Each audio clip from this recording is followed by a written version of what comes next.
Hello everyone, good morning all of you. आप सभी लोगों का हमारे official YouTube channel Nishant GS research centre में स्वागत है। हम आप लोगों को इस समय क्लास 11 फिजिक्स पढ़ा रहे हैं और उसमें बहुत डिटेल में बात कर रहा हूँ। हर एक टॉपिक को मैं कवर करने का प्रयास कर रहा हूँ। तो आज हम लोग इसी क्रम में हम लोग आज पढ़ेंगे पलायन वेग। पलायन वेग एक्चुअल में होता क्या है, पलायन वेग से क्या तात्पर्य है, ठीक है।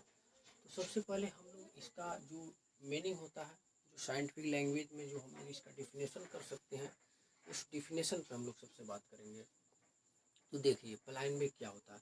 यदि किसी पिंड को ऊर्ध्वाधर दिशा में पृथ्वी के गुरुत्वीय क्षेत्र से ऊपर की ओर इस वेग से फेंक दिया जाए कि वह पिंड जो है वापस लौट के पृथ्वी पर कभी न आए, तो उसी वेग को हम लोग क्या कहते हैं, पलायन वेग कहते हैं। एक बार मैं फिर से रिपीट कर रहा हूँ। यदि किसी पिंड को ऊर्ध्वाधर दिशा में पृथ्वी से ऊपर फेंकने पर वह पिंड पृथ्वी के गुरुत्वीय क्षेत्र से बाहर चला जाए, अर्थात दोबारा कभी पिंड वह वापस लौट कर आए नहीं, तो वही वेग क्या कहलाता है, पलायन वेग कहलाता है। अगर मान लेते हैं हम लोग, यदि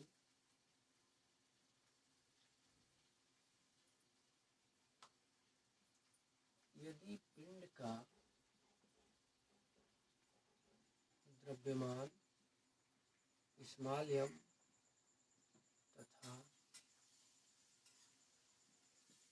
वेग भी ई हो, तो अगर मान लिया जाए कि जो पिंड है जिसको हम लोग फेंक रहे हैं उसका द्रव्यमान स्मॉल एम हो और उसका वेग भी ई हो, अर्थात इसके वेलोसिटी यहाँ पर है, ठीक है।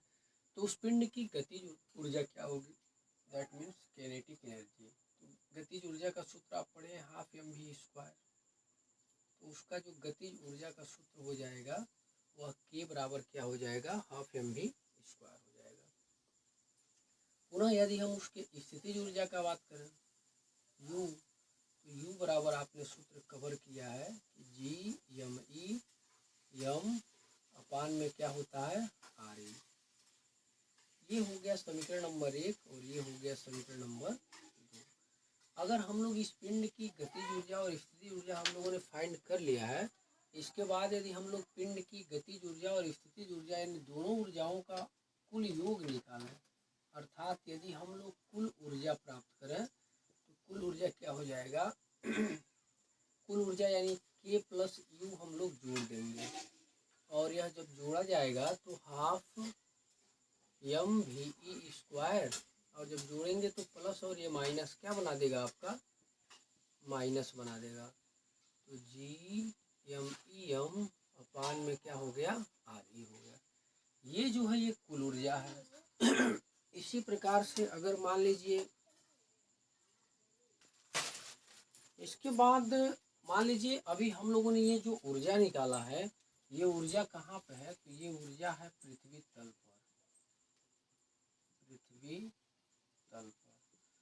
तो पृथ्वी तल पर जो ऊर्जा हम लोगों के पास आ गई, अर्थात जो E1 आ गई है कुल ऊर्जा, वह इस फॉर्मेट में मिल गई है।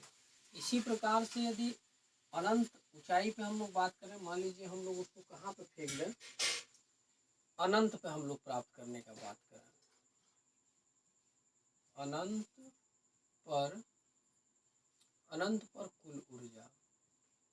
तो अनंत पर कुल ऊर्जा प्राप्त करने के लिए हमें पता है कि जब पिंड को अनंत पे फेंका जाएगा तो वहाँ गतिज ऊर्जा उसकी क्या हो जाएगी, शून्य हो जाएगी, और स्थितिज ऊर्जा भी क्या होगी उसकी, पिंड की, शून्य होगी अनंत पर। इसलिए अनंत पर जो E2 होगा, जो K प्लस यू होगा, वो कितना होगा, शून्य होगा। तो अब हम लोग क्या निकालते हैं, पिंड की प्रारंभिक ऊर्जा। हम लोग यहाँ पे लिखेंगे संवेग संरक्षण के नियम से, संवेग संरक्षण के नियम से। तो संवेग संरक्षण का नियम क्या कहता है कि किसी पिंड की प्रारंभिक ऊर्जा जो है और अंतिम ऊर्जा, दोनों प्रकार की ऊर्जा आपस में क्या होती है, बराबर होती है। तो हम लोग लिखेंगे पिंड की मतलब प्रारंभिक ऊर्जा अर्थात E1, और बाद में जो अनंत पर जाके मिली है अर्थात E2, वो क्या होगा, आपस में बराबर होगा। ये E1 क्या है, पिंड की प्रारंभ में कुल ऊर्जा है, जैसे यह E1 मैंने लिखा है, और ये E2 क्या है, पिंड की अंत में कुल ऊर्जा है। दोनों ऊर्जा हम लोग क्या दिखाएंगे, बराबर दिखाएंगे। तो उसके बाद क्या मिलेगा, आप देख रहे हैं 1/2 m VE² माइनस GMEm अपान में क्या हो जाएगा, RE हो जाएगा। तो हम लोग बात कर रहे थे अभी पलायन वेग क्या होता है। तो एक बार मैं अपना आपको रिपीट कर देता हूँ कि पलायन वेग एक्चुअल में क्या होता है। अगर किसी पिंड को हम लोग पृथ्वी के क्षेत्र से ऊर्ध्वाधर दिशा में ऊपर की ओर इतना वेग लगा के फेंक दें कि वह पिंड वापस कभी पृथ्वी पर लौट के न आए, तो इसी वेग को हम लोग क्या कहते हैं, पलायन वेग कहते हैं। यहाँ पर आप देख सकते हैं मैंने पिंड का द्रव्यमान स्मॉल m माना है तथा पिंड का वेग भी e माना है। तो गतिज ऊर्जा जो हमें मिलेगी हाफ mv² मिल जाएगी, और स्थितिज ऊर्जा पृथ्वी के लिए कितनी मिल जाएगी, -GMEm अपान RE मिल जाएगी। ये जो मैंने निकाला है ऊर्जा ये पृथ्वी तल पर है, और मैंने पृथ्वी तल पर कुल ऊर्जा प्राप्त कर लिया है K+U के रूप में। तो हाफ mv² -GMEm अपान RE², दोनों को योग किया है, चूँकि यहाँ प्लस है और ये माइनस है इसलिए यहाँ क्या हो गया, माइनस हो गया है। अनंत पे जब हम लोग उस पिंड को ले जाएंगे तो वहाँ पर भी इसी प्रकार से ऊर्जा E2 मैंने नाम दे दिया K+U, किस फॉर्मेट में मिलेगी, तो जीरो के रूप में क्योंकि अनंत पे जो गतिज ऊर्जा होती है जीरो और स्थितिज ऊर्जा क्या होती है, जीरो होती है। संवेग संरक्षण का मैंने नियम लगा दिया। तो संवेग संरक्षण का नियम ये कहता है कि प्रारंभ में पिंड की जो कुल ऊर्जा है और अंत में पिंड की कुल ऊर्जा आपस में क्या होगी, बराबर होगी। तो इसको मैं क्या कर रहा हूँ, ये बराबर मैं आपको क्या दिखा दूंगा, जीरो, क्योंकि ये जो ऊर्जा है प्रारंभ पे पिंड पे कुल ऊर्जा है और ये जीरो क्या है, अंत में पिंड पर कुल ऊर्जा है। तो इस प्रकार से half mVE² equal to GMEm, ये होगा m से m आपका कट जाएगा, तो VE² इक्वल टू हो जाएगा 2GME। तो VE का मान यहाँ पे मिल जाएगा √2GME। यही जो वेग होता है एक्चुअल में, यही वेग, इसी वेग को हम लोग कहते हैं पलायन वेग। तो आप यहाँ से देख सकते हैं पलायन वेग का मान। अब यहाँ पे आप पढ़े हैं कि स्मॉल g बराबर होता है GME अपान RE का स्क्वायर। तो हम लोग GRE² को लिख सकते हैं GME। तो अगर मैं इसे समीकरण नंबर 3 नाम दूं तो 3 में यह GME की जो है यह मैं ले आके रख देता हूं। तो V बराबर मुझे क्या मिल जाएगा, √2 और GRE का स्क्वायर। तो GRE का स्क्वायर आपको प्राप्त हो जाएगा। एक चीज़ यहाँ पर देखिए क्या कहते हैं, ये RE छूट रहा था, यहाँ पर RE रहेगा, यहाँ पर भी RE रहेगा, और इस प्रकार से क्या हो जाएगा, ये जो है यहाँ RE यहाँ भी आप बना सकते हैं, और इसके जगह मैं GME की जगह जब मैं GRE² रखूँगा तो आप देख सकते हैं नीचे का अभी एक RE बचा हुआ है, तो इसको कैंसिल आउट कर देगा। तो 2GRE, ये जो समीकरण होता है यही समीकरण किसको बताता है, पलायन वेग को बताता है।